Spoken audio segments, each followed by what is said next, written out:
आज बीपीएससी बिहार का सबसे प्रतिष्ठित संस्थान बिहार पब्लिक सर्विस कमीशन के द्वारा आयोजित होकर एग्जाम हो रहे हैं। नौजवानों छात्रों के चेहरे पर खुशहाली है, जिनमें प्रतिभा है, जिनमें टैलेंट है, लोग एग्जाम दे रहे हैं और शिक्षा में सुधार की बात की जा रही है और लगातार काम कर रही है। और इन्हीं काम के कारण इनके पेट में दर्द हो रहा है, बलगलाते हैं, लोगों को उकसाते हैं और उस दिशा में लगातार लाखों लोगों की नियुक्तियां हो रही। चाहे हम शिक्षा विभाग की बात कर लें, स्वास्थ्य विभाग की बात कर लें, पुलिस डिपार्टमेंट की बात कर लें, तमाम विभाग लगातार प्रक्रिया नियुक्तियां चल रही हैं। तो आज इनके पास कहने के लिए कुछ तो है नहीं। धार्मिक उन्माद, सांप्रदायिक दंगा, हिंदू मुस्लिम, मस्जिद मंदिर, हिंदुस्तान पाकिस्तान, इसके अलावा इन्होंने आज तक कोई राजनीति करने का काम नहीं और लगातार इस दिशा में काम है। लेकिन केंद्र सरकार सौतेला व्यवहार करने का काम कर रही है। राजद के प्रधान महासचिव व मोरवा विधायक रणविजय साहू हमारे साथ जुड़ेंगे, बात करेंगे। रणविजय जी, शिक्षक नियुक्ति को लेकर आरोप प्रत्यारोप का दौर जारी है। ऐसे में बीजेपी आरोप लगा रही है,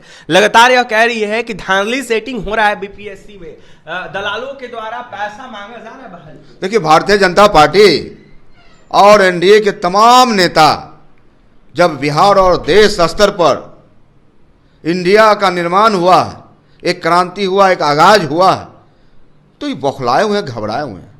अब बीजेपी किन मुद्दों पर जनता के बीच जाएगी? आप बताइए, जो इन्होंने वादे किए जनता के साथ।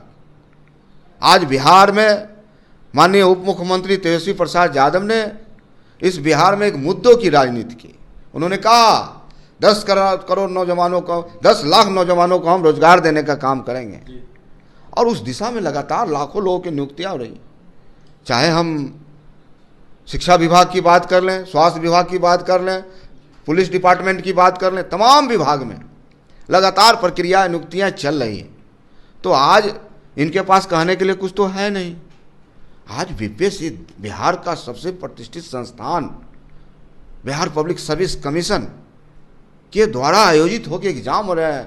नौजवानों छात्रों के चेहरे पर खुशहाली है, जिनमें प्रतिभा है, जिनमें टैलेंट है, लोग एग्जाम दे रहे हैं और शिक्षा में सुधार की बात की जा रही है। तो इस दिशा में लगातार महागठबंधन की सरकार पूरी तरह से गंभीर है और लगातार काम कर रही है और इन्हीं काम के कारण इनके पेट में दर्द हो रहा है। लेकिन जनता तो सब कुछ देखती है। दलाल सक्रिय हो गई है, कहा यह जा रहा है। ये देखिए, भारतीय जनता पार्टी सबसे बड़ी झूठा पार्टी है। धार्मिक उन्माद, सांप्रदायिक दंगा, हिंदू मुस्लिम, मस्जिद मंदिर, हिंदुस्तान पाकिस्तान, इसके अलावा इन्होंने आज तक कोई राजनीति करने का काम नहीं किया। धर्म के नाम पर इन्होंने राजनीति करने का, लोगों को बलगलाते हैं, लोगों को उकसाते हैं। लेकिन रही राष्ट्रीय जनता दल, गरीबों, कमजोरों, नौजवानों, किसानों की बात करती है और लगातार उस लड़ाई में लड़ती है।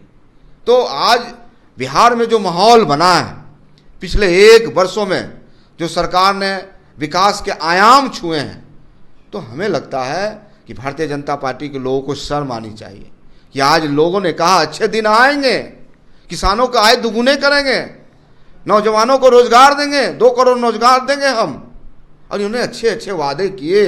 15 लाख रुपया देंगे, 2022 तक सभी के घर में शौचालय बना देंगे। इन्होंने कहा 2022 तक सभी के घर पक्के मकान बन जाएंगे।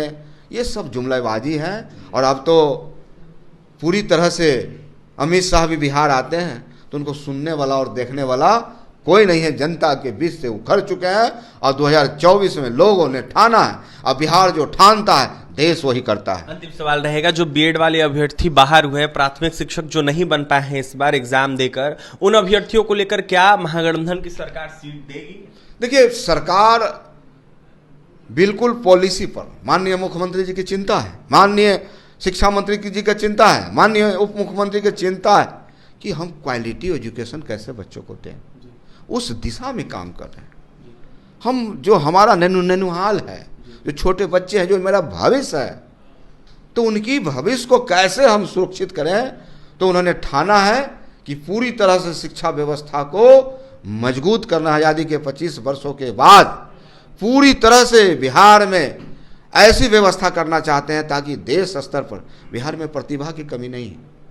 उन गरीब को प्लेटफॉर्म मिलना चाहिए पढ़ने के लिए और लगातार इस दिशा में काम हो रही है। लेकिन केंद्र सरकार सौतेला व्यवहार करने का काम कर रही है। जो मेरा राइट है, जो मेरा अधिकार है, जो हमें पैसे मिलना चाहिए, उसमें कटौती करने का काम करें। ये कहे थे कि हम विशेष लाभ का दर्जा देंगे, विशेष पैकेज देंगे।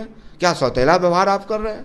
तो बिहार की जनता निश्चित रूप से देख रही है और जवाब देती है। चुनाव सामने है, जवाब देने के लिए तैयार है। देखिए, केंद्र दावा करती है ऐसे में जो फंड देना चाहिए केंद्र के द्वारा वो बिहार को नहीं दे रही है। देखा जाए तो बिहार सरकार जितना हो सके उतना कर रही है। ऐसे में लाखों लाख बहालियां बिहार में हो रही है, 10 लाख रोजगार का दावा किया था बिहार के मुख्यमंत्री तेजस्वी यादव और बिहार के मुख्यमंत्री नीतीश कुमार ने। ऐसे में इसको देखते हुए लगातार बहाली हो रही है। शिक्षा विभाग हो या फिर बिहार पुलिस हो, उसमें अभ्यर्थी लगातार शामिल हो रहे हैं। ऐसे में परीक्षा ली जा रही है। क्या कुछ कह रहे थे रणविजय साहू धांधली सेटिंग को लेकर आपने सुना है। और भी तमाम खबरों के लिए NBC 24 के साथ बने हैं पटना से सहयोगी अमित के साथ अभिषेक की रिपोर्ट।